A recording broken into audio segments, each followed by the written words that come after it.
মজবুত, এত ভয়ঙ্কর, এত ভারী ছিল যে 1500 ছাত্র ওনার আসার 15 মিনিট পূর্ব থেকে 20 মিনিট পূর্ব থেকে এত নীরব থাকতো যে যাকে বলে পিন পতন নীরবতা, তথা পিন পড়লেও সেই পিনের আওয়াজ শোনা যাবে, পাখি তাদেরকে পাথর মনে করে তাদের মাথায় বসে পড়বে, এই রকম নীরবতা বিরাজ করতো আমাদের ক্লাসে।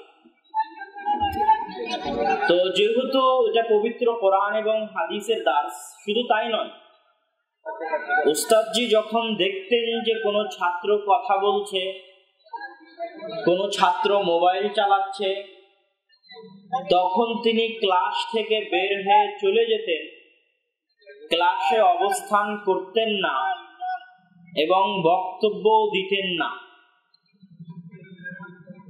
এই জন্য যে তিনি মনে করতেন যারা ইলমি মজলিসের আদব রক্ষা করতে পারে না, যেই মজলিসে কোরআন এবং হাদিসের আলোচনা হবে সেই মজলিসে চুপচাপ, ভাই আস্তে কথা বলে, সেই মজলিসে চুপচাপ নীরবতার সাথে কথা বলতে পারে না, থাকতে পারে না, তারা কোরআন এবং হাদিসের জ্ঞান অর্জনের এখনো যোগ্য হয়নি। এটা তিনি মনে করতেন। এবং তার একটা আত্মমর্যাদাবোধ এটা ছিল যে তিনি তো প্রতিষ্ঠান থেকে বেতন নিতেন না, ফি সাবিলিল্লাহ পড়াতেন। তো ক্লাসে গেলেই কি আর না গেলেই কি, তো এই জন্য উনি যদি ক্লাসে যাবেন না মনে করেন, তাহলে পৃথিবীর কেউ তাকে ক্লাসে নিয়ে যেতে পারবে না। তো আমাদের বছরও এরকম ঘটনা 2 থেকে 3 বার ঘটেছিল। তখন ছাত্ররা ওস্তাদের কাছে গিয়ে মাপ চায় যে আর এরকম হবে না, আপনি আসেন। তারপরে পুনরায় তিনি আসেন। তিনি এতটা কড়া ছিলেন ব্যক্তিত্বের ক্ষেত্রে, ভারাত্বের ক্ষেত্রে। তো এখানে উপস্থিত প্রত্যেকটা মানুষেরই নিজ নিজ ব্যক্তিত্বের পরিচয় দিতে হবে, যে আমরা যেন চিল্লাচিল্লি হইচই না করি, ধৈর্যের সাথে অবস্থান করি, অপেক্ষা করি। যেটা সমস্যা, দায়িত্বশীল কর্তৃপক্ষ, আজকে অনেক মানুষ, আমিও বুঝতে পারছি, কিন্তু গাজীপুরের প্রোগ্রামে হয়তো এর চাইতে বেশি মানুষ ছিল আমার ধারণা। তবে এটা অনেক বড় এবং বিশাল প্রোগ্রাম, এখানেও আজকে অনেক মানুষ উপস্থিত হয়েছে। কিন্তু তাদের গাজীপুরের সুফিপুরের প্রোগ্রামের দায়িত্বশীল এবং যারা কর্মকর্তা ছিলেন, তাদের স্বেচ্ছাসেবকের সংখ্যা ছিল প্রচুর, 200 জন স্বেচ্ছাসেবক। তো এরকম বড় প্রোগ্রাম, যত বড় প্রোগ্রাম আজকে এখানে আয়োজন করা হয়েছে, এত বড় প্রোগ্রামে প্রচুর স্বেচ্ছাসেবকের প্রয়োজন, না হলে পরিবেশ নিয়ন্ত্রণ করা কঠিন। তো যারা সমস্যা বোধ করতেছেন তারা কর্তৃপক্ষকে জানান, স্বেচ্ছাসেবকদেরকে জানান, আর ধৈর্যের সাথে অপেক্ষা করুন। যারা জায়গা পাচ্ছেন না, কর্তৃপক্ষকে অনুরোধ করব, এমনি খোলা ময়দানে যদি কিছু বিছিয়ে দেওয়া যায় তাহলে তারা সেখানে বসতে পারত, পিছন দিকে হোক আশেপাশে হোক, তাহলে তাদের বসার ব্যবস্থা হতো। আজকে বল্লা কালীহাতির এই প্রোগ্রাম অনেক কষ্ট, অনেক ত্যাগ, অনেক তিতিক্ষার মাধ্যমে আয়োজন করা। এবং বল্লা অঞ্চল ঐতিহাসিকভাবে আহলে হাদিস অঞ্চল, এবং আহলে হাদিসদের বড় মসজিদগুলোর একটা বড় মসজিদ বল্লার কেন্দ্রীয় জামে মসজিদ, আমি নিজেও সেখানে গেছি। কিন্তু তারপরও এই সমস্ত অঞ্চলে প্রোগ্রাম আয়োজন করতে বেগ পেতে হয় অন্যদের কারণে নয়, আমাদেরই দিনী ভাইদের কারণে। এটা হচ্ছে সবচেয়ে দুঃখজনক। এবং অন্যান্য প্রোগ্রাম অন্যদের কারণে বন্ধ হচ্ছে না তা নয়। যেমন আগামীকাল জামালপুরের প্রোগ্রাম, আমাদের মুসলমান ভাই, আহলে হাদিস নয় কিন্তু মাযহাবী মুসলিম ভাই, তাদের দাবির প্রেক্ষিতে, অভিযোগের প্রেক্ষিতে আগামীকালের জামালপুরের প্রোগ্রাম বন্ধ।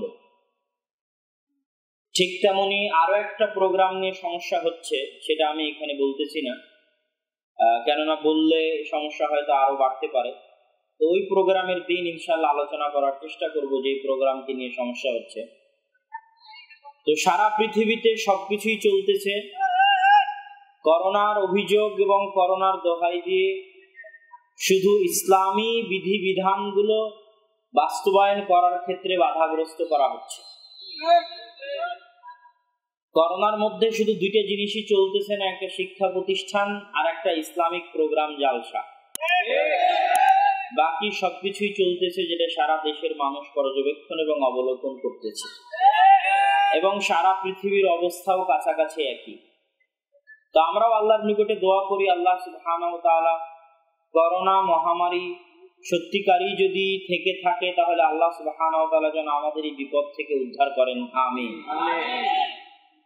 তবে আমরা যেটা বহু আগে থেকে বলে এসেছি, দলিল ভিত্তিক আলোচনা করেছি যে আমাদের ঈমান হতে হবে যে আল্লাহ সুবহানাহু ওয়া তাআলা করোনা দিয়েও আমাকে বাঁচিয়ে রাখতে পারেন, আর করোনা না দিয়েও আমাকে মৃত্যু দিতে পারেন।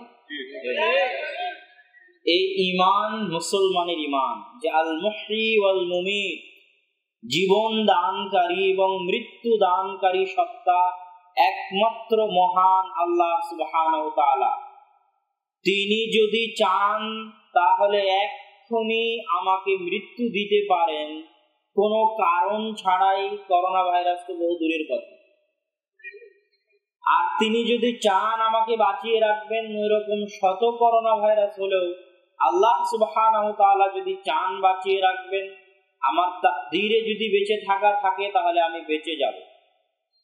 এই জন্য আব্দুল্লাহ বিন মাসউদ রাদিয়াল্লাহু তাআলা আনহু বলছেন যে ছোঁয়াচে রোগ হোক বা মহামারী হোক, ফিতনাতুন আলাল ফারি ওয়াল মুকিম, এই মহামারী থেকে পলায়নকারীর জন্য এই মহামারী ফিতনা, এই মহামারীতে অবস্থানকারীর জন্য এই মহামারী ফিতনা।